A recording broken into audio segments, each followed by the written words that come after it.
ಎಲ್ಲರಿಗೂ ನಮಸ್ಕಾರ. ಇವತ್ತಿನ ವಿಡಿಯೋದಲ್ಲಿ ನಾವು ಇನ್ಫಾರ್ಮೇಷನ್ ಟೆಕ್ನಾಲಜಿ ಆ್ಯಕ್ಟ್ 2000 ಬಗ್ಗೆ ನೋಡ್ತಾ ಇದ್ದೀವಿ. So official P D F ತೋರಿಸ್ಲಾ? Official website P D F ನೋಡಿ, ಇದೆ official website P D F ಇದು ಒಟ್ಟು 36 ಪೇಜ್ ಇದೆ, ಸರಿನಾ? ಸೊ ಈ 36 ಪೇಜು ನೀವು ಓದಬೇಕಾ ಅಂತಂದರೆ ಬೇಡ, ಆಯಿತಾ? ನೀವು ಯಾವಾಗ ಓದಬೇಕು ಅಂತಂದರೆ ನೀವು ಮೇನ್ಸ್ಗೆಲ್ಲ ಪ್ರಿಪೇರ್ ಆಗ್ತೀರಾ ನೋಡಿ, ಸೊ ಆ ಟೈಮಲ್ಲಿ ಓದಿ. ಇವಾಗ ಸದ್ಯಕ್ಕೆ ಬೇಡ, ಇಷ್ಟೂ ಓದೋದು ಬೇಡ. ನಾನೇನು ಮಾಡಿದ್ದೀನಿ ಅಂದರೆ ಈ ಪಿ ಡಿ ಎಫಲ್ಲಿರೋ ತುಂಬ ಇಂಪಾರ್ಟೆಂಟು ಕೇಳಬಹುದಾದಂಥ ಕೆಲವೊಂದು ಟಾಪಿಕ್ಗಳನ್ನ ಎತ್ಕೊಂಡು ನಾನು ನನ್ನ ಒಂದು ಬ್ಲಾಗ್ ವೆಬ್ಸೈಟಲ್ಲಿ ಹಾಕಿದ್ದೀನಿ, ಸರಿನಾ? ತುಂಬ ಜನ ಇನ್ನೂ ಕನ್ಫ್ಯೂಷನ್ ಇದ್ದೀರಾ, ಪಿ ಡಿ ಎಫ್ ಓದೋದಾ ಇದು ಓದೋದಾ ಅಂತ. ಸೊ ನಾನು ಹೇಳ್ತಾ ಇದ್ದೀನಿ, ಅಕಸ್ಮಾತ್ ನಿಮ್ಮ ಹತ್ರ ಬೇರೆ ನೋಟ್ಸ್ ಇತ್ತು ಅಂದರೆ ಆ ನೋಟ್ಸ್ ಓದಿ, ಆಯಿತಾ? ಅಕಸ್ಮಾತ್ ಯಾವುದೂ ನೋಟ್ಸ್ ಇಲ್ಲ ಸರ್ ನನ್ನ ಹತ್ರ ಅಂತಂದರೆ ಈ blog post more than enough. ಯಾಕಂದರೆ ನಾನು ಎಲ್ಲ ರೀತಿಯಲ್ಲೂ ಟಚ್ ಮಾಡಿದ್ದೀನಿ, ಆಯಿತಾ? ಎಲ್ಲ ರೀತಿಯಲ್ಲೂ ಟಚ್ ಮಾಡಿ ಎಲ್ಲ ರೀತಿಯದು ಕ್ವಶನ್ ಅಂದರೆ ಯಾವ ಥರ ಕೇಳ್ಬೋದಾದ ಕ್ವಶನ್ಗಳನ್ನೂ ಕೂಡ ಹಾಕಿದ್ದೀನಿ ನಾನು. ಎಕ್ಸಾಂಪಲ್ ನೋಡಿ, ಇದು ರೀಸೆಂಟಾಗಿ ಬಂದಂಥ ಒಂದು ಆರ್ಟಿಕಲ್ ಇದು. ಸೊ ಈ ಆರ್ಟಿಕಲ್ ಕೂಡ ಹಾಕಿದ್ದೀನಿ ಡಿಜಿಟಲ್ ಇಂಡಿಯಾ ಬಗ್ಗೆ. ಸೊ ಅವನು ಡಿಜಿಟಲ್ ಇಂಡಿಯಾ ಬಗ್ಗೆನೂ ಅವರು ಕೇಳ್ಬೋದು ಅವನು. ಸೊ ನೀವೇನು ಮಾಡಬೇಕು, ಈ ಇಮೇಜ್ ನಾನು ಟೆಲಿಗ್ರಾಮಲ್ಲೂ ಹಾಕಿರ್ತೀನಿ. ಸೊ ಹೋಗಿ ಒಂದ್ಸತಿ ನೋಡಿ, ಫ್ರೀ ಆದರೆ ಓದಿ ಒಂದ್ಸತಿ ಇದನ್ನು.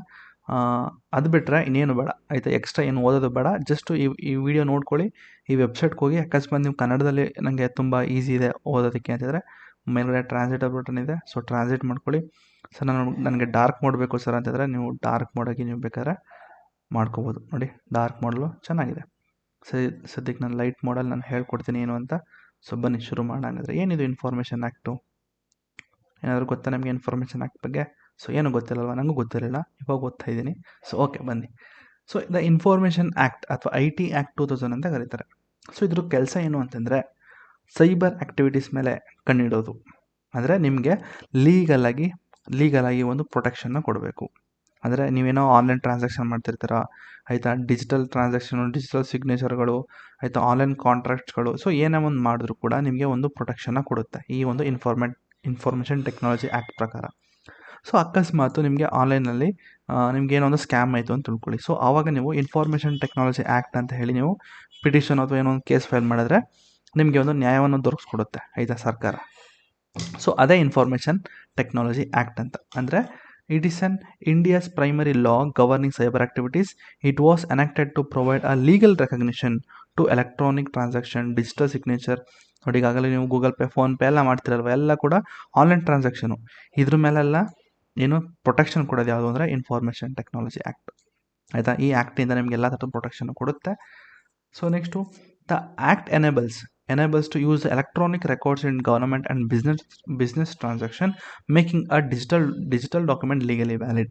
ಸೊ ಈ ಆ್ಯಕ್ಟ್ ಏನು ಹೇಳುತ್ತೆ ಅಂದರೆ, ನೋಡಪ್ಪ, ತಲೆನೇ ಕೆಡಿಸ್ಕೊಬೇಡ, ನಾನು ಎಲ್ಲ ಥರದ್ದು ಪ್ರೊಟೆಕ್ಷನ್ ಕೊಡ್ತೀನಿ.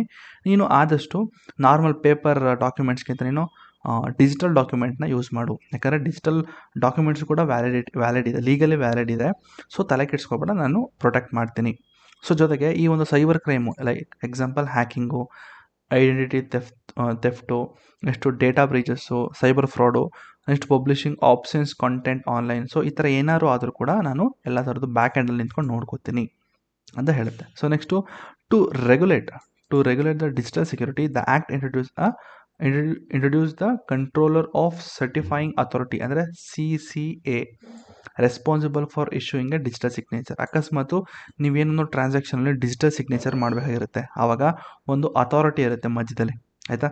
ಸೊ ಮಧ್ಯದಲ್ಲಿ ಈ ಅಥಾರಿಟಿ ಏನು ಮಾಡುತ್ತೆ, ಕಂಟ್ರೋಲ್ ಮಾಡ್ತಾ ಇರುತ್ತೆ. ಸೊ ಅದಕ್ಕೆ ಇದನ್ನು ಕಂಟ್ರೋಲರ್ ಆಫ್ ಸರ್ಟಿಫೈಯಿಂಗ್ ಅಥಾರಿಟಿ ಅಂತ ಕರೆಯೋದು. ಸೊ ಈಗ ನೀವೇನೊಂದು ಆನ್ಲೈನ್ ಏನೋ ಟ್ರಾನ್ಸಾಕ್ಷನ್ ಮಾಡ್ತಾ ಇದ್ದೀರಾ, ಅಥವಾ ಆನ್ಲೈನಲ್ಲಿ ಏನೊಂದು ಸಿಗ್ನೇಚರ್ಗಳು, ಸೊ ಅದು ಡಿಜಿಟಲ್ ಸಿಗ್ನೇಚರ್ ಅಂತ ಕರೀತಾರೆ. ಸೊ ಅಂಥ ಇದ್ರ ಮೇಲೆ ಕಣ್ಣಿಟ್ಟು, ಅಂದರೆ ಮಧ್ಯದಲ್ಲಿ ಕಂಟ್ರೋಲ್ ಪ್ರತಿಯೊಂದೂ ಕೂಡ, ಅಂದರೆ ಮಧ್ಯೆ ಯಾರೂ ಬರಬಾರ್ದು. ಅಂದರೆ ಪೀರ್ ಟು ಪೀರ್ ಕನೆಕ್ಷನ್ ಅಂತ ಏನು ಹೇಳ್ತಾರಲ್ವ, ಸೊ ಇದಕ್ಕೂ ಲಿಂಕ್ ಮಾಡೋದಕ್ಕಾಗಲ್ಲ, ಬೇಡ ಬಿಡಿ. ಈಗ ನೀವು ಯಾರೋ ಕಳಿಸ್ತಾ ಇದ್ದೀರಾ ಅಂತಂದಾಗ ಅದು ಅವ್ರಿಗೆ ಹೋಗ್ತಾ ಇದೆಯಾ, ಅದು ಮಧ್ಯದಲ್ಲಿ ಯಾರು ಬರ್ತಾ ಇದ್ದಾರಾ ಅಂತ ಚೆಕ್ ಮಾಡಿ ಕೊನೆಯದಾಗಿ ಫೈನಲ್ ಡೆಸ್ಟಿನೇಷನ್ ಯಾರು ಕಳಿಸ್ಬೇಕೋ ಅವ್ರಿಗೆ ಕಳಿಸೋದು ಜವಾಬ್ದಾರಿ ಇವ್ರದ್ದೇ. ಯಾರ್ದು? Controller of certifying authority. ಈಗ A to B ಹೋಗ್ತಾ ಇದೆ ಅಂತ ತಿಳ್ಕೊಳ್ಳಿ. ಈಗ ಇಲ್ಲಿಂದ ಇಲ್ಲಿಗೆ ಹೋಗ್ತಾ ಇದೆ ಅಂತಂದರೆ ಮಧ್ಯದಲ್ಲಿ ಯಾರು ಬಂದೇ ಬರ್ತಾರೆ ಅಲ್ವಾ? ಸೊ ಆ ಥರ ಬರ್ದಿರೋ ರೀತಿ ನೋಡ್ಕೊಳ್ಳೋದು ಯಾರು ಅಂತಂದರೆ ಕಂಟ್ರೋಲರ್ ಆಫ್ ಸರ್ಟಿಫೈಯಿಂಗ್ ಅಥಾರಿಟಿ. ಅಂದರೆ ಮಧ್ಯದಲ್ಲಿ ಹ್ಯಾಕರ್ಸ್ ಯಾವುದೇ ಕಾರಣಕ್ಕೂ ಬರಬಾರ್ದು ಈ ಟ್ರಾನ್ಸಾಕ್ಷನ್ ಆಗಬೇಕಾದ್ರೆ ಅಂತ ನೋಡ್ಕೊಳ್ಳೋದು ಯಾರು ಅಂದರೆ ಇವರೇ. Next, the law empowers the government to intercept and monitor and the block website for national security concern under the article 69A. So ಈಗ ರೀಸೆಂಟಾಗಿ ಇದ್ರ ಆರ್ಟಿಕಲ್ 69A ಬಗ್ಗೆನೂ ಒಂದು ಆರ್ಟಿಕಲ್ ಬಂದಿತ್ತು.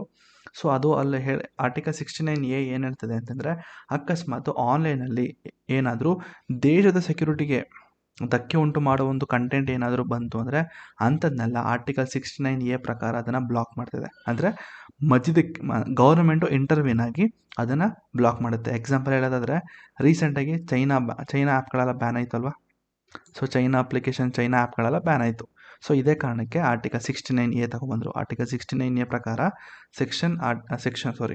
ಆರ್ಟಿಕಲ್ ಅಲ್ಲ, ಸೆಕ್ಷನ್ 69A ಪ್ರಕಾರ ಅಕಸ್ಮಾತು ದೇಶಕ್ಕೆ ಧಕ್ಕೆ ಉಂಟು ಮಾಡೋದು, ದೇಶದ ಸೆಕ್ಯೂರಿಟಿಗೆ, ದೇಶದ ಸಾವರ್ನಿಟಿಗೆ ಧಕ್ಕೆ ಉಂಟು ಮಾಡೋ ಏನಾದರೂ ಒಂದು ವೆಬ್ಸೈಟ್ಗಳು ಏನಾದರೂ ಇಂಟರ್ಸೆಪ್ಟ್ ಆಯಿತು ಅಂದಾಗ, ಅಥವಾ ಮಧ್ಯದಲ್ಲಿ ಬಂತು ಅಂದಾಗ ಗೌರ್ಮೆಂಟು ಮಧ್ಯ ಬರುತ್ತೆ, ಬಂದು ಅದನ್ನೆಲ್ಲ ಬ್ಲಾಕ್ ಮಾಡುತ್ತೆ. ಎಕ್ಸಾಂಪಲ್ ಹೇಳಿದ್ರೆ ಚೈನಾ ಆ್ಯಪ್ಗಳೆಲ್ಲ ಬ್ಯಾನ್ ಮಾಡ್ತು ಅಲ್ವಾ. So next the act was amended in 2008. ನೋಡಿ, ಇದು 2000ದಲ್ಲಿ ಬಂದಿದ್ದು, ಮತ್ತೆ 2008ರಲ್ಲಿ ಇದನ್ನು ಅಮೆಂಡ್ ಮಾಡ್ತಾರೆ. ಅಮೆಂಡ್ ಮಾಡಿ to introduce a stricter cyber crime laws and intermediary guidelines, though section 66A which criminalized offensive online speeches was later struck down by Supreme Court in Shreya Singhal versus Union of India 2015 for violating the freedom of speech, article 19(1) class 1 sub class A. So ಇದೇನು ಹೇಳ್ತದೆ ಅಂತಂದರೆ, 2000ನೇ ಇಸ್ವಿಲಿ ತೊಗೊಂಡು ಬಂದರು. Okay, 2008ರಲ್ಲಿ ಇದನ್ನು ಮತ್ತೆ ತಿದ್ದುಪಡಿ ಮಾಡ್ತಾರೆ. ಯಾಕೆಂತಂದರೆ ಸ್ವಲ್ಪ ಇನ್ನೂ ಸ್ಟ್ರಿಕ್ಟ್ ಮಾಡಬೇಕು, ಸೈಬರ್ ಕ್ರೈಮ್ ಲಾಸಲ್ಲಿ ಇನ್ನೂ ಸ್ಟ್ರಿಕ್ಟ್ ಮಾಡಬೇಕು ಅಂತ ಅಂದ್ಬಿಟ್ಟು ಹೊಸ ಒಂದು ಸೆಕ್ಷನ್ನ ತೊಗೊಬರ್ತಾರೆ. That is called section 66A. ಆಯಿತಾ. ಸೊ ಇದೇನು ಹೇಳುತ್ತೆ ಅಂತಂದರೆ, ಈ ಆನ್ಲೈನಲ್ಲಿ ಒಂದಷ್ಟು ಜನ ಭಾಷಣಗಳೇ ಕೊಡ್ತಾರೆ ನೋಡಿ, ಆನ್ಲೈನ್ ಭಾಷಣಗಳು. ಸೊ ಅಂಥ ಭಾಷಣಗಳನ್ನ ಇವರು ಸ್ಟಕ್ ಡೌನ್ ಅಂದರೆ ಅದನ್ನು ಸ್ಟಾಪ್ ಮಾಡ್ತಾರೆ, ಅಂದರೆ ಅದನ್ನೆಲ್ಲ ಬ್ಯಾನ್ ಮಾಡ್ತಾರೆ. ಸೊ ಆವಾಗ Shreya Singhal versus union of India ಒಂದು ಕೇಸಲ್ಲಿ ಏನಾಗುತ್ತೆ, ಅಲ್ಲ ಕಣಪ್ಪ, ಆರ್ಟಿಕಲ್ 19 ಏನು ಹೇಳುತ್ತೆ ಅಂದರೆ freedom of speech and expression ಅಂತಿದೆ. ಅಂದರೆ ನಾವು ಏನು ಬೇಕಾದರೂ ಮಾತಾಡ್ಬೋದು ಅಂತ ಅಲ್ವಾ. ಸೊ ನಮ್ಗೆ ಎಲ್ಲ ಥರದ್ದು ರೈಟ್ಸ್ ಇದೆ, ಎಲ್ಲ ಥರದ್ದು ಮಾತಾಡೋದಕ್ಕೆ ರೈಟ್ಸ್ ಇದೆ. ಆದರೆ ನೀವು ನಾನು ಏನೋ ಒಂದು ಏನದು ಭಾಷಣ ಏನು ಕೊಟ್ಟೆ ಅದನ್ನು ನೀವು ಬ್ಯಾನ್ ಮಾಡಿದ್ರಲ್ಲ, ಅದು ತಪ್ಪು ಅಂತ ಹೇಳಿ ಶ್ರೇಯಾ ಸಿಂಗಲ್ ಅವರು ಒಂದು ಕೇಸ್ನ ಹಾಕ್ತಾರೆ.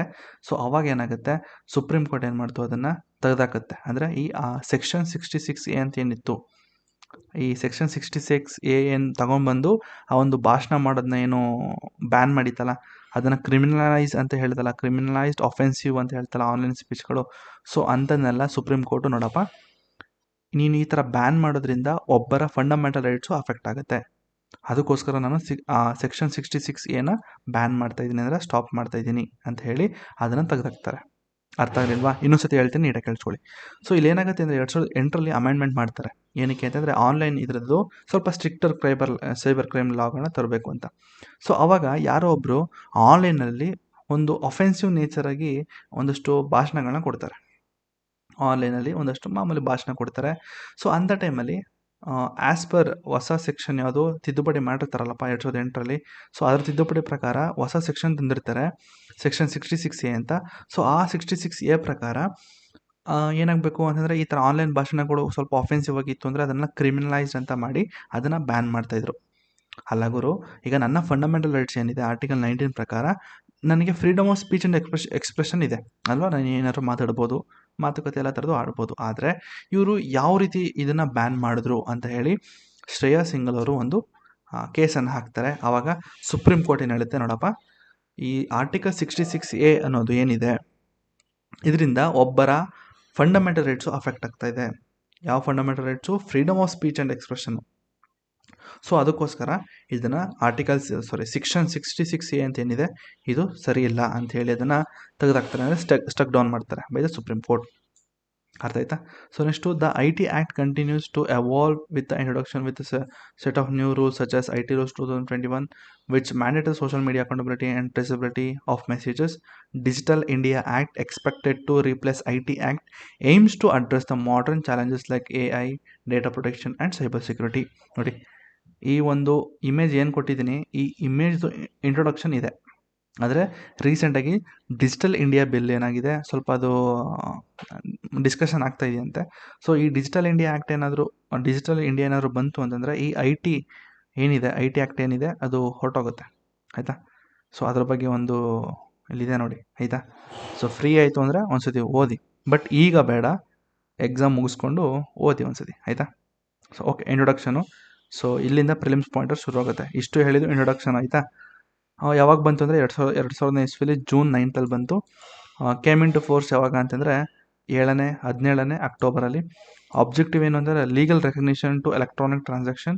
ಸೊ ಇದ್ರ ಮೇಲೆಲ್ಲ ಸ್ವಲ್ಪ ಲೀಗ ವಹಿಸಬೇಕು ಮತ್ತು ಪ್ರೊಟೆಕ್ಟ್ ಮಾಡಬೇಕು. ಅಂದರೆ legal online transaction, electronic transaction ಮತ್ತು ಈ ಸೈಬರ್ ಕ್ರೈಮ್ನ ಪ್ರಿವೆಂಟ್ ಮಾಡಬೇಕು ಮತ್ತು ಪ್ರಮೋಟ್ ದ ಗವರ್ನೆನ್ಸ್. ಗವರ್ನೆನ್ಸ್ ಅಂದರೆ ಗೊತ್ತಲ್ವ, ಆನ್ಲೈನ್ ಗವರ್ನೆನ್ಸು ಏನಾದ್ರು ಅಂದ್ಕೊಳ್ಳಿ. Inspired by UN model law on electronic commerce adopted by UNCITRAL. So ಇದು ಕೂಡ UN ಮಾಡೆಲ್ ಲಾ. ಸೊ ಆ ಕಡೆ ಯುನೈಟೆಡ್ ನೇಷನ್ಸ್ ಏನೋ ಐತಲ್ಲ, ಸೊ ಅದರಿಂದ ತೊಗೊಂಡು ಬಂದಿರೋದಂತೆ ಅದನ್ನು. Next jurisdiction. So it covers extend the whole India, ಆಯಿತಾ. ಸೊ ನೆಕ್ಸ್ಟು ಕೀ ಪ್ರಾವಿಷನ್ಸು ಇಲ್ಲಿಂದ ಶುರು ಆಗುತ್ತೆ ಸೆಕ್ಷನ್ಗಳು. ಪೆನ್ ಇತ್ತು ಅಂದರೆ ಪೆನ್ನು ಪೇಪರ್ ತೊಗೊಳ್ಳಿ. ಇಲ್ಲ ಸರ್ ನಾನು ವೆಬ್ಸೈಟಲ್ಲೇ ಓದ್ಕೋತೀನಿ ಅಂದರೆ ಇಟ್ಸ್ ಗುಡ್, ವೆಬ್ಸೈಟಲ್ಲೇ ನೋಡ್ಕೊಳ್ಳಿ, ಓದ್ಕೊಳ್ಳಿ ಸಾಕು. ಮೊದಲನೇದು digital signature and electronic signature, section 3A. Legal recognition for authentication of electronic records, certifying the authorities to issue digital signature certificate, controller of certifying authority CCA regulates same. ಇದೇನು ಹೇಳುತ್ತೆ ಅಂತಂದರೆ, ನೋಡಪ್ಪ ನೀ ಏನು ತಲೆ ಕೊಡ್ಸ್ಕೊಬೇಡ, ನಿನ್ನ ಎಲ್ಲ ಪೇಪರ್ ಡಾಕ್ಯುಮೆಂಟ್ಸ್ ಎಲ್ಲ ನೀನು ಎಲೆಕ್ಟ್ರಾನಿಕ್ಕಾಗಿ ಕನ್ವರ್ಟ್ ಮಾಡು, ಡಿಜಿಟಲಾಗಿ ಕನ್ವರ್ಟ್ ಮಾಡು ಅಂತ ಹೇಳುತ್ತೆ. ಕನ್ವರ್ಟ್ ಮಾಡಿ ಇದು ಕೂಡ ಲೀಗಲಿ ವ್ಯಾಲಿಡು. ನೀನು ಏನೇ ಟ್ರಾನ್ಸಾಕ್ಷನ್, ಏನೇ ಒಂದು ಬಿಸ್ನೆಸ್ ಮಾಡಬೇಕು ಅಂದರೆ ನೀನು ಆದಷ್ಟು ಡಿಜಿಟಲ್ ಡಾಕ್ಯುಮೆಂಟಲ್ಲಿ ನೀನು ವ್ಯವಹಾರ ಮಾಡು, ನಾನು ನಿನಗೆ ಪ್ರೊಟೆಕ್ಷನ್ ಕೊಡ್ತೀನಿ ಅಂತ ಹೇಳೋದೇ ಇದು, ಆಯಿತಾ. ನೆಕ್ಸ್ಟ್ ಎಲೆಕ್ಟ್ರಾನಿಕ್ ಗವರ್ನೆನ್ಸ್, ಅದೇ ಗವರ್ನೆನ್ಸ್ ಅಂತ ಹೇಳಿದ ಇದು ನಿಮ್ಮ ಸೆಕ್ಷನ್ 4ಇಂದ section 10A. So legal recognition electronic records ಇದಕ್ಕೆಲ್ಲ ಅಂದರೆ ಏನೇ ಒಂದು ಆನ್ಲೈನ್ ಆಗುತ್ತಲ್ಲ ಎಲ್ಲ ಥರದ ಟ್ರಾನ್ಸಾಕ್ಷನ್ಗೂ ಕೂಡ ಇದು ಕೂಡ ಲೀಗಲಿ ರೆಕಗ್ನಿಷನ್ ಕೊಡುತ್ತೆ. ಸೊ ಮೇಲ್ಗಡೆ ಪಾಯಿಂಟ್ಸ್ ಹೇಳಿದ್ನಲ್ಲ ಸೇಮ್ ಪಾಯಿಂಟ್ಸು, ಎಕ್ಸ್ಟೆಂಡೆಡ್ ವರ್ಷನ್ ಇದು ಅಷ್ಟೇ, ಸರಿನಾ. Next government agency can cause electronic records for services, audit of electronic records section 7A is mandatory. ಅಂದರೆ ಪ್ರತಿ ಎಲೆಕ್ಟ್ರಾನಿಕ್ ರೆಕಾರ್ಡ್ಸು ಕೂಡ ಈ ಒಂದು ಆಡಿಟ್ ಆಗಬೇಕು. ಅಂದರೆ ಅದು ಸೆಕ್ಷನ್ 7A ಹೇಳ್ತದೆ ಅದು, ಆಯಿತಾ. ಎಲ್ಲ ಎಲೆಕ್ಟ್ರಾನಿಕ್ ರೆಕಾರ್ಡ್ಸ್ಗೂ ಕೂಡ ಇದು ಆಡಿಟ್ ಆಗಬೇಕು ಅಂತ. ಸೊ ಇದೇನು ಅಷ್ಟು ಇಂಪಾರ್ಟೆಂಟ್ ಅಲ್ಲ, ತಲೆ ಕೆಡಿಸ್ಕೊಬೇಡಿ. ಇವೆಲ್ಲ ನಿಮ್ಗೆ ಗೊತ್ತಿರೋದೆ, ಇಲ್ಲೇನು ಅಷ್ಟೇನು ಇಂಪಾರ್ಟೆಂಟ್ ಅಲ್ಲ. ನೆಕ್ಸ್ಟ್ ಬರುತ್ತೆ ಮುಂದೆ ನೆಕ್ಸ್ಟ್ ಪಾಯಿಂಟ್ಸ್ ಎಲ್ಲ. So next regulation of certifying authorities. So ಇದು ಸರ್ಟಿಫೈಯಿಂಗ್ ಅಥಾರಿಟೀಸ್ ಅಂದರೆ ಗೊತ್ತು, CCA ಅವರೇ ಬಂದು ಮಾನಿಟರ್ಸ್ ಮಾಡ್ತಾರೆ. Rules of for granting, suspending, revoking digital signature certificates. So ಇದೇನು ಹೇಳುತ್ತೆ ಅಂತಂದರೆ, ಇವರು ಹೇಗಿದ್ರು ಮಧ್ಯದಲ್ಲೇ ಮಾನಿಟರ್ ಮಾಡ್ತಾ ಇರ್ತಾರಲ್ಲಪ್ಪ CCA ಅವರು. ಸೊ ಇವರು ಅಕಸ್ಮಾತ್ ಕೆಲವೊಂದು ಇನ್ವ್ಯಾಲಿಡು ಇನ್ಫಾರ್ಮೇಟು ಅಂದರೆ ಕೆಲವೊಂದು ಫಾರ್ಮೇಟ್ ಆಗಿರಲ್ಲ, ಕೆಲವೊಂದು ತಪ್ಪು ಏನದು ಸರ್ಟಿಫಿಕೇಟ್ಗಳನ್ನ ಇಶ್ಯೂ ಮಾಡಿರ್ತಾರೆ. ಸೊ ಅಂಥದ್ಮೇಲೆ ಇವರು ಸಸ್ಪೆಂಡ್ ಮಾಡ್ತಾರೆ, ಅಂದರೆ ಸ್ಟಾಪ್ ಮಾಡ್ತಾರೆ ಅಥವಾ ಬ್ಯಾನ್ ಮಾಡಿಬಿಡ್ತಾರೆ ಅವರು. ಸೊ ನೆಕ್ಸ್ಟ್ ಸೈಬರ್ ಕ್ರೈಮ್ ಪೆನಾಲ್ಟೀಸು, ಇದು section 65 to 78 cyber crime penalty. So ಎಲ್ಲ ಇಲ್ಲಿದೆ ನೋಡಿ. ಕಂಪ್ಯೂಟರ್ ರಿಲೇಟೆಡ್ ಆಫೆನ್ಸಸ್ ಏನಾದ್ರು ಮಾಡ್ತು ಅಂತ ತಿಳ್ಕೊಳ್ಳಿ, ಅಕಸ್ಮಾತು ನೀವೇನಾದರೂ ಹ್ಯಾಕ್ ಮಾಡ್ತು ಅಂತ ತಿಳ್ಕೊಳ್ಳಿ. ಸೊ ಆವಾಗ ಏನೇನೋ ನಿಮಗೆ ಪೆನಾಲ್ಟಿ ಬೀಳುತ್ತೆ ಅಂತಂದರೆ up to 3 years punishment or 5 ಲಕ್ಷದವರೆಗೂ ಫೈನ್ ಬೀಳುತ್ತೆ ನಿಮಗೆ. ಅಕಸ್ಮಾತು ಕಂಪ್ಯೂಟರ್ ರಿಲೇಟೆಡ್ ಏನಾದ್ರು ಆಫೆನ್ಸ್ ಮಾಡ್ತು ಅಂದರೆ ನಿಮಗೆ 3 ವರ್ಷದ ಗಂಟ ಜೈಲು ಅಥವಾ 5 ಲಕ್ಷ ಗಂಟ ಫೈನು. ನೆಕ್ಸ್ಟು ಸೆಕ್ಷನ್ 66A ಏನು ಹೇಳುತ್ತೆ ಅಂತಂದರೆ sending offensive message online. So ನೋಡಿ, ಆನ್ಲೈನಲ್ಲಿ ಅಫೆನ್ಸಿವ್ ಮೆಸೇಜ್ ಏನಾದ್ರು ಕಳಿಸ್ತು ಅಂದರೆ ಅದು ಕೂಡ ನಿಮಗೆ ಪನಿಷ್ಮೆಂಟ್ ಬೀಳ್ತಾಯಿತ್ತು. ಸೊ ಇದನ್ನು ತೆಗೆದಾಕ್ತಾರೆ 2015ರಲ್ಲಿ, ಇದನ್ನು ತೆಗೆದಾಕ್ತಾರೆ. ನೋಡಪ್ಪ ಇವೆಲ್ಲ ಬೇಡ. ಆನ್ಲೈನ್ ಮೆಸೇಜಸ್ ಅಫೆನ್ಸಿವ್ ಅಂತ ಹೇಳೋದಕ್ಕೆ ಆಗೋದಿಲ್ಲ, ಅಂದರೆ ಈಗ ಇದಿದೆ. ಆನ್ಲೈನ್ ಮೆಸೇಜ್ ನೀನು ಅಫೆನ್ಸಿವ್ ಯಾಕೆ ಹೇಳ್ತೀಯ ಅಂತಂದರೆ, ನೀನು 66A ಅಂತ ತೊಗೊಂಬಂದಿರ್ತೀಯಲ್ಲ, ಎಲ್ಲಿ ಅದು, ಇಲ್ಲಿ ಈ 66A ಹೇಳೋದು ಅದನ್ನೇ. ಆನ್ಲೈನಲ್ಲಿ ಕೆಲವೊಂದು ಅಫೆನ್ಸಿವ್ ಥರ ಇತ್ತು ಅಂತಂದರೆ ಅದನ್ನೆಲ್ಲ ನಾವು ಬ್ಯಾನ್ ಮಾಡಬೇಕು ಅಂತ ಇರುತ್ತೆ. ಸೊ ಅದ್ರ ಪ್ರಕಾರನೇ ಇಲ್ಲಿರುತ್ತೆ. ಎಲ್ಲಿ ಅದು ಎಲ್ಲಪ್ಪ ಅದು, ಸೊ ಅದಕ್ಕೋಸ್ಕರ ಅದನ್ನು ಸ್ಟ್ರಕ್ ಡೌನ್ ಮಾಡ್ತಾರೆ, ತೆಗೆದಾಕ್ತಾರೆ ಅದನ್ನು. 66A ಬೇಡ ಅಂತ ಹೇಳಿ, ಆಯಿತಾ. ನೆಕ್ಸ್ಟು 66B ಏನಿದೆ, ರಿಸೀವಿಂಗ್ ಸ್ಟೋಲನ್ ಕಂಪ್ಯೂಟರ್ ರಿಸೋರ್ಸಸ್, ಆಯಿತಾ. ಅರ್ಥ ಆಗಿರುತ್ತೆ ಅನ್ಕೋತೀನಿ. ಕದ್ದಿರೋ ಮಾಲ್ಗಳನ್ನ ಇಸ್ಕೊಂಡ್ರೆ ಅದು ಕೂಡ ತಪ್ಪು. ನೆಕ್ಸ್ಟು ಥೆಫ್ಟು, ಕಳ್ತನ ಮಾಡ್ತು ಅಂದರೆ ಕಂಪ್ಯೂಟರ್ಗಳು ಕಳ್ತನ ಮಾಡೋದು. ಐಡೆಂಟಿಟಿ ಥೆಫ್ಟು ಅಂದರೆ ಕಂಪ್ಯೂಟರ್ ಕಳ್ತನ ಅಲ್ಲ, ನಿಮ್ಮ ಯೂಸರ್ನ ಐಡೆಂಟಿಟಿ ಇಟ್ಕೊಂಡು, ಅಂದರೆ ನಿಮ್ಮ ಈಗ ಏನಂತಾರೆ ಅದಕ್ಕೆ, ಈಗ ನಿಮ್ಮ ಹೆಸರು ನಿಮ್ಮ ಫೋಟೋ ಇಟ್ಕೊಂಡು ಅವ್ರೇನೋ ಒಂದು ಟ್ರಾನ್ಸಾಕ್ಷನ್ ಮಾಡ್ತಿರ್ತಾರೆ ನೋಡಿ. ಸೊ ಅದು that is called identity theft ಅಂತ ಇರುತ್ತೆ, ಆಯಿತಾ. So next section 66D cheating by impersonating using a computer. ಏನಿದು ಚೀಟಿಂಗ್ ಬೈ ಇಂಪರ್ಸನೇಷನ್? ಸೊ ಈಗ ನೀವು ಇನ್ಸ್ಟಾಗ್ರಾಮಲ್ಲಿ ನೋಡಿರ್ಬೋದಲ್ವಾ. ಸೊ ಇನ್ಸ್ಟಾಗ್ರಾಮಲ್ಲಿ ಹುಡುಗಿ ಫೋಟೋ ಹಾಕೊಂಡು ಏಂಜಲ್ ಪ್ರಿಯ ಅಂತ ಹಾಕೊಂಡು ದುಡ್ಡು ಗಿಡ್ಡು ಎಲ್ಲ ಇಸ್ಕೊಂಡು ಚೀಟ್ ಮಾಡ್ತಾರಲ್ಲ, ಸೊ ಆ ರೀತಿ ಮಾಡಬಾರ್ದು. ಅದು ಮಾಡಿದ್ರು ಕೂಡ ಸೆಕ್ಷನ್ 66D ಪ್ರಕಾರ ನಿಮಗೆ ಪನಿಷ್ಮೆಂಟ್ ಆಗುತ್ತೆ. ನೆಕ್ಸ್ಟು ಹೇಳುತ್ತೆ violation of privacy, cyber terrorism, ಅದು ಲೈಫ್ ಇಂಪ್ರಿಸ್ಮೆಂಟ್ ಅಂತೆ. ಸೈಬರ್ ಟೆರರಿಸಮ್ ಮಾಡ್ತು ಅಂದರೆ ಲೈಫ್ ಇಂಪ್ರಿಸನ್ಮೆಂಟು. ಅಂದರೆ ಸೈಬರ್ ಟೆರರಿಸಮ್ ಅಂತಂದರೆ ದೇಶದ ಇಂಪಾರ್ಟೆಂಟ್ ಡಾಕ್ಯುಮೆಂಟ್ಸ್ ಎಲ್ಲ ಬೇರೆ ದೇಶಕ್ಕೆ ಕೊಡ್ತಾರೆ ನೋಡಿ, ಅದಕ್ಕೆಲ್ಲ ಲೈಫ್ ಇಂಪ್ರಿಸನ್ಮೆಂಟ್ ಹಾಕ್ಬಿಡ್ತಾರೆ. Next publishing obscene content online. Example ಹೇಳಿದ್ರೆ publishing sexually express content, child pornography. ಆ ಚೈಲ್ಡ್ ಪೋರ್ನೋಗ್ರಫಿದು ಏನು ಮಾಡ್ತು ಅಂದರೆ 7 ವರ್ಷ ಗಂಟೆ ಇದು ಇಂಪ್ರಿಸನ್ಮೆಂಟ್ ಮಾಡ್ತಾರೆ. Next mandates intermediaries to retain informations. So ಏನಿಲ್ಲ, ಇದು ಮತ್ತೆ ಹೇಳೋದು ಬೇಡ, ಅರ್ಥ ಆಗಿರುತ್ತೆ ಅನ್ಕೋತೀನಿ. 67A 67B ರೀಸೆಂಟಾಗಿ ಕೇರಳದ ತಮಿಳ್ನಾಡು ಹುಡುಗನ ಮೇಲೆ ಹಾಕಿದ್ರು ಇದನ್ನು. ಹುಡುಗ ಚೈಲ್ಡ್ ಪೋರ್ನೋಗ್ರಫಿ ನೋಡ್ತಾ ಇದ್ದಾನೆ ಅಂತ ಹೇಳ್ಬಿಟ್ಟು ಹಾಕೊಂಡಿದ್ರು ಅವನ್ನ. ಸೊ 67B ಆಯಿತಾ. ಸೊ ಕೇಳ್ಬೋದು 67A B C ಕೇಳ್ಬೋದು. ಸೊ ಇಂಪಾರ್ಟೆಂಟ್ ಇದು. Next data protection, compensation for failure to protect sensitive data, breach of privacy punishable up to 2 years imprisonment.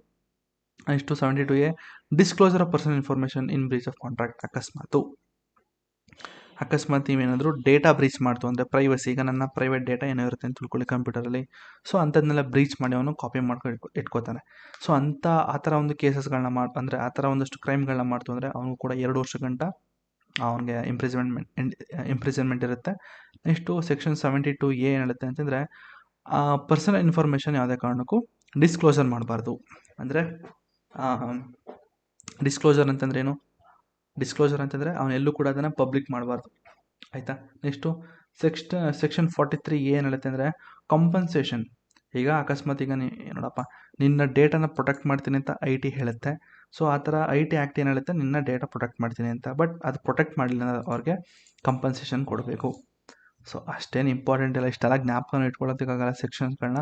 But ಈ ಸೆಕ್ಷನ್ 69 ಇದೆಯಲ್ಲ, ಅಲ್ಲಿ ಲಾಸ್ಟಲ್ಲೇ ಹೇಳ್ತೀನಿ ಅದನ್ನು, ಅದು ಇಂಪಾರ್ಟೆಂಟು, ಆಯಿತಾ. ಸೆಕ್ಷನ್ 69 ಏನು ಹೇಳ್ತದೆ ಅಂದರೆ government can intercept monitor decrypt the information.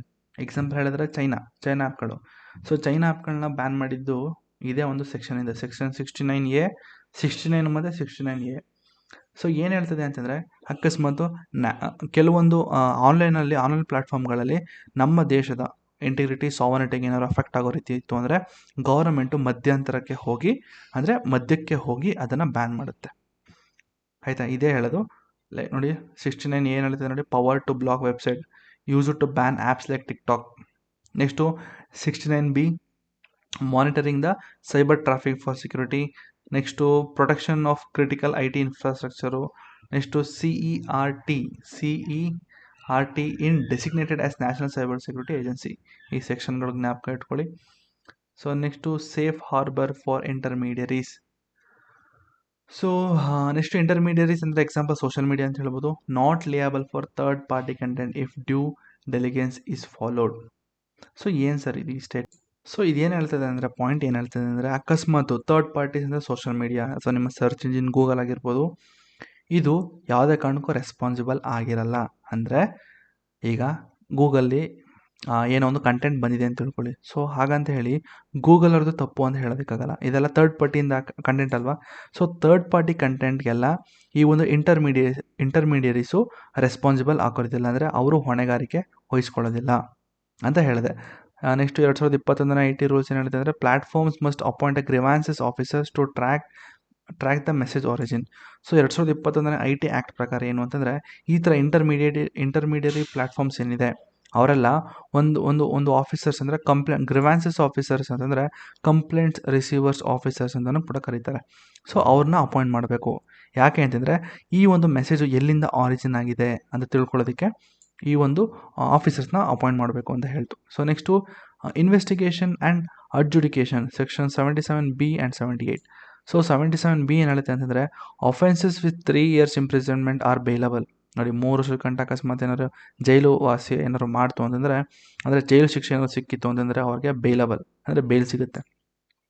Next 78 ಏನು ಹೇಳುತ್ತೆ ಅಂದರೆ only inspector level officer or higher can investigate offences. ನೋಡಿ ಇನ್ಸ್ಪೆಕ್ಟರ್ ಲೆವೆಲ್, ನೋಡಿ ಫಿಲಮೆಲ್ಲ ತೋರಿಸ್ತಾರೆ ಅಲ್ವಾ, ಫಿಲಮೆಲ್ಲ ತೋರಿಸ್ತಾರೆ ನೋಡಿ, ಪೊಲೀಸರು ಹೋಗ್ತಾರೆ ಏನೇನೋ ಇನ್ವೆಸ್ಟಿಗೇಟ್ ಮಾಡ್ತಾರೆ, ಅಲ್ಲೆಲ್ಲ ಕಂಪ್ಯೂಟರ್ ಏನೋ ಒಂದು ಓಡಾಡ್ತಾ ಇರುತ್ತೆ ಇತ್ತಗೆ. ಸೊ ಆ ಥರ ಎಲ್ಲ ಯಾರು ಮಾಡಬೇಕು ಅಂದರೆ ಓನ್ಲಿ ಇನ್ಸ್ಪೆಕ್ಟರ್ ಲೆವೆಲ್ ಆಫೀಸರ್ ಅಥವಾ ಹೈಯರ್ ಲೆವೆಲ್ ಆಫೀಸರ್ ಮಾತ್ರ ಈ ಒಂದು ಇನ್ವೆಸ್ಟಿಗೇಷನ್ ಮಾಡಬೇಕು ಅನ್ನೋದು 78 ಸೆಕ್ಷನ್ ಹೇಳ್ತದೆ. Next amendments to IT act 2000 ನೋಡಿ. ಈಗ ಮುಗೀತು. ಈಗ 2000 ಅಂದರೆ ಈಗ IT ಆ್ಯಕ್ಟ್ ಏನಿತ್ತು 2000 ಅದು ಕಂಪ್ಲೀಟಾಗಿ ಮುಗೀತು. ಸೆಕ್ಷನ್ 78 ಗಂಟ ಮುಗೀತು. ಸೊ ನೆಕ್ಸ್ಟು IT ಆ್ಯಕ್ಟ್ನ 2018ರಲ್ಲಿ 8ರಲ್ಲಿ ಮತ್ತು 18 ಮತ್ತು 2021ರಲ್ಲಿ ಮತ್ತೆ ಅಮೆಂಡ್ಮೆಂಟ್ ಮಾಡ್ತಾರೆ. ಯಾಕಂದರೆ ನಾನು ಹೇಳಿದ್ನಲ್ಲ ಸ್ವಲ್ಪ ಸ್ಟ್ರಿಕ್ಟರ್ ತರಬೇಕು ಅಂತ ಹೇಳಿ ಮಾಡ್ತಾರೆ. ಸೊ ಮೊದಲನೇದು 2008ರಲ್ಲಿ ಮಾಡ್ತಾರೆ. ಇಟ್ ಇಂಟ್ರಡ್ಯೂಸ್ ಸೆಕ್ಷನ್ 66A ಹೇಳಿದ್ನಲ್ಲ, ಆದಮೇಲೆ ತೆಗೆದಾಕ್ತಾರೆ. Next section 69A empower the government to block website, ನಾನು ಹೇಳಿದ್ನಲ್ಲ, ಟಿಕ್ಟಾಕ್ ಎಕ್ಸಾಂಪಲ್ ಹೇಳಿದೆ. Next CERT is in given statutory recognition. CERTಗೆ ಒಂದು ಸ್ಟ್ಯಾಚ್ಯೂಟೋರಿ ರೆಕಗ್ನಿಷನ್ ಸಿಗಬೇಕು. ನೆಕ್ಸ್ಟು IT ಆ್ಯಕ್ಟ್ 2008 ಮತ್ತೆ ಕೊಟ್ಟಿದ್ದೇನೆ ಇದನ್ನು, ಸೊ ಬಿಡಿ, ಮತ್ತೆ ಕೊಟ್ಬಿಟ್ಟಿದ್ದೀನಿ. ಓಕೆ, 66A ಏನಿತ್ತು, ಇಟ್ ಗೇವ್ಸ್ ನಾನು ಹೇಳಿದ್ನಲ್ಲ, ಎಲ್ಲಿ ಹೇಳಿದ್ನ ಅದನ್ನು, ಸೊ ಸ್ಟಾರ್ಟಿಂಗಲ್ಲಿ ಹೇಳಿದೆ ಅನ್ಕೋತೀನಿ ಇದನ್ನು, ಒಂದು ನಿಮಿಷ. ಇದೇ ಹೇಳಿದ್ದು, Shreya Singhal versus union of India, ನಾನು ಹೇಳಿದ್ನಲ್ಲ 66A which criminalised offence online speech ಅಂತ ಹೇಳಿದೆ ಅಲ್ವಾ. ಸೊ ಈಗ 66A ಅಂಥದ್ದು ಏನಿತ್ತು ಅಂತ ನೋಡೋಣ ಬನ್ನಿ. ಈಗ 66Aಲಿ ಅಂಥದ್ದು ಏನಿತ್ತಪ್ಪ ಅಂತಂದರೆ, it gave the authority the power to arrest anyone for posting offensive content online. ನೋಡಿ, ಆನ್ಲೈನಲ್ಲಿ ಅಕಸ್ಮಾತ್ ಈಗ ಎಕ್ಸಾಂಪಲ್ ಹೇಳಿದ್ರೆ ನಿಮ್ಮ ಮಮತಾ ಬ್ಯಾನರ್ಜಿ ದೀದಿ ಅಕ್ಕ ಇದ್ದಾಳಲ್ಲ, ಸೊ ಅಕಸ್ಮಾತ್ ಅವಳ ವಿರುದ್ಧ ಏನಾದರೂ ಅಫೆನ್ಸಿವ್ ಮೆಸೇಜ್ಗಳು ಏನಾದ್ರು ಬಂತು ಅಂದರೆ ಅವ್ರಿಗೆಲ್ಲ ಆನ್ಲೈನಲ್ಲೇ ಕಳಿಸ್ಬಿಡ್ತಾಯಿದ್ರು. ಆನ್ಲೈನಲ್ಲೇ ಒಂದು FIRನ ಕಳಿಸ್ತಾಯಿದ್ರು, ಅರೆಸ್ಟ್ ವಾರೆಂಟ್ಗಳನ್ನ ಕಳಿಸ್ತಾಯಿದ್ರು. ಸೊ ಈ ಥರ ಮಾಡಬಾರ್ದು.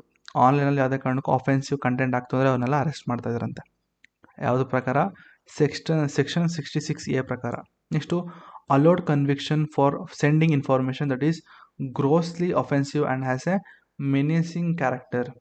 ಸೊ ಅದೇ ಸೇಮ್, ಇನ್ನೇನಿಲ್ಲ.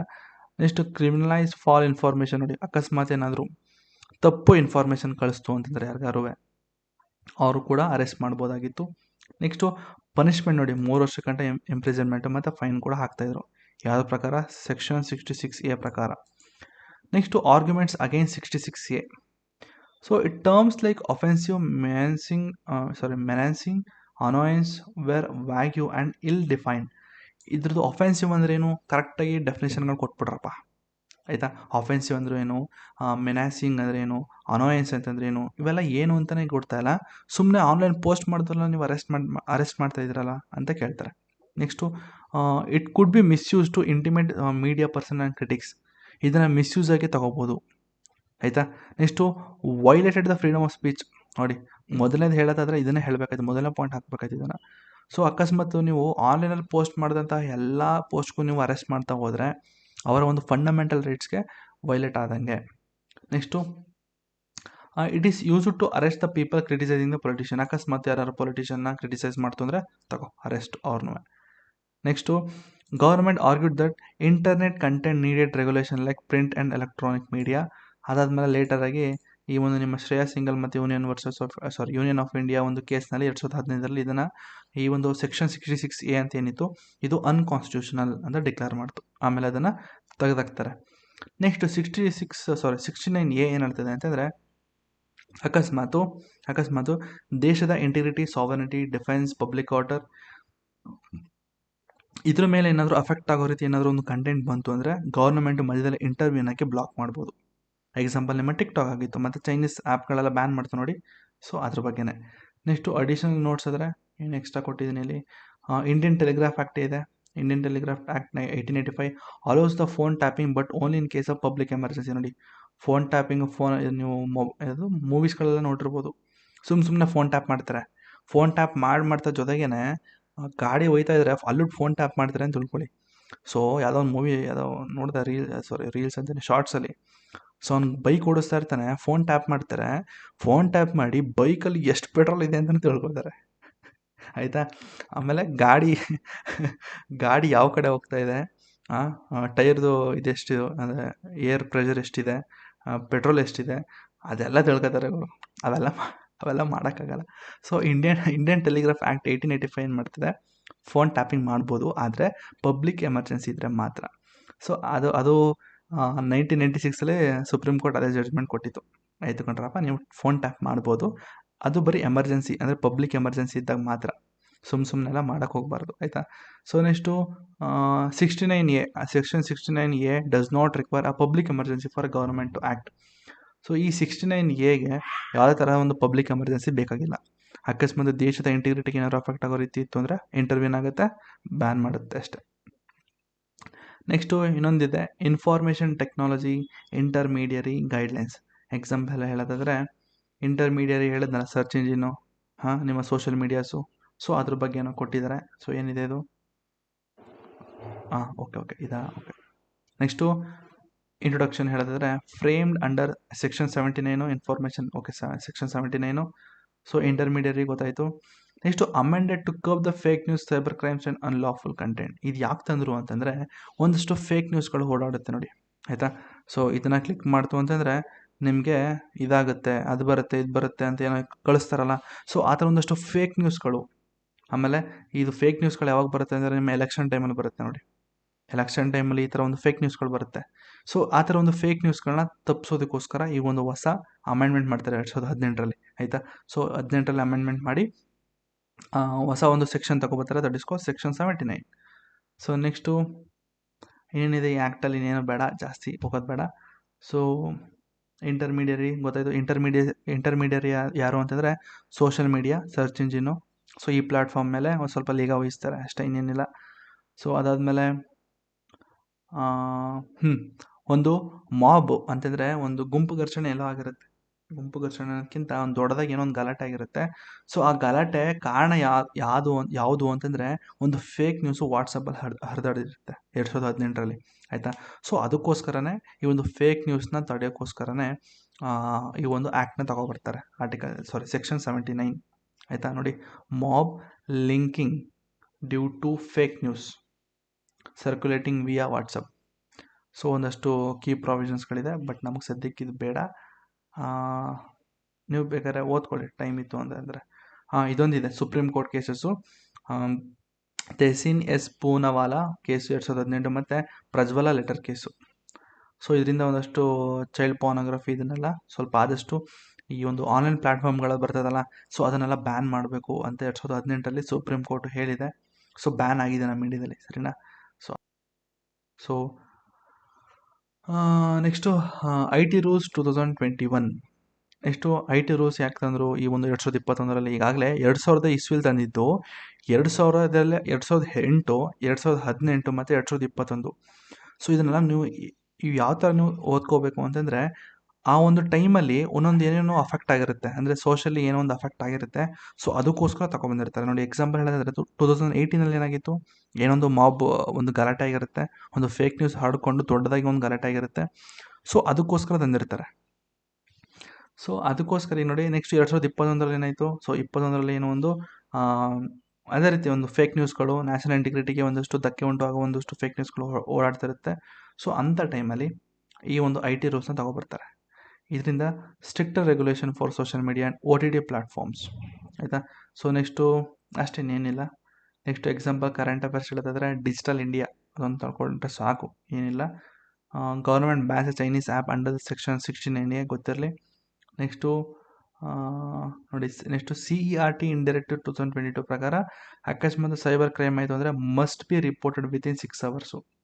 ಸೊ ಅದ್ರ ಬಗ್ಗೆ ನೋಡ್ಕೊಳ್ಳಿ. ಸೊ ಅದ್ರ ಬಿಟ್ಟರೆ ಏನಿದೆ, ಡಿಜಿಟಲ್ ಇಂಡಿಯಾ ಆ್ಯಕ್ಟು ನೆಕ್ಸ್ಟ್ ಬರ್ತಾ ಇದೆ.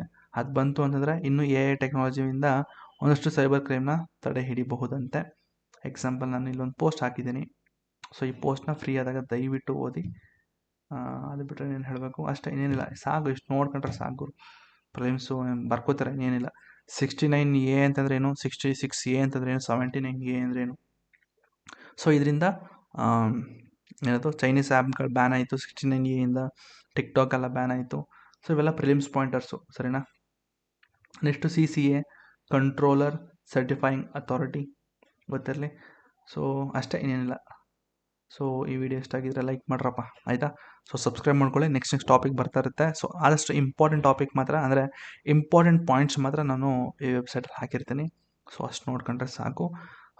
ಜೊತೆಗೆ ಏನು ಹೇಳಬೇಕು, ಈ ವೆಬ್ಸೈಟ್ ಬಂತು ಅಂದರೆ ಕೆಲವೊಂದು ಆ್ಯಡ್ಗಳು ಬರುತ್ತೆ. ಸೊ ಆ್ಯಡ್ ಮೇಲೆ ದಯವಿಟ್ಟು ಕ್ಲಿಕ್ ಮಾಡಿ ಆಯಿತಾ. ಒಂದೆರಡು ಕ್ಲಿಕ್ ಮಾಡಿ ಆ್ಯಡ್ಗಳ ಮೇಲೆ ಕ್ಲಿಕ್ ಮಾಡಿ ಅಂತ ಹೇಳ್ತಾ ಈ ವಿಡಿಯೋನ ಇಲ್ಲಿಗೆ ನಿಲ್ಲಿಸ್ತಾ ಇದ್ದೀನಿ.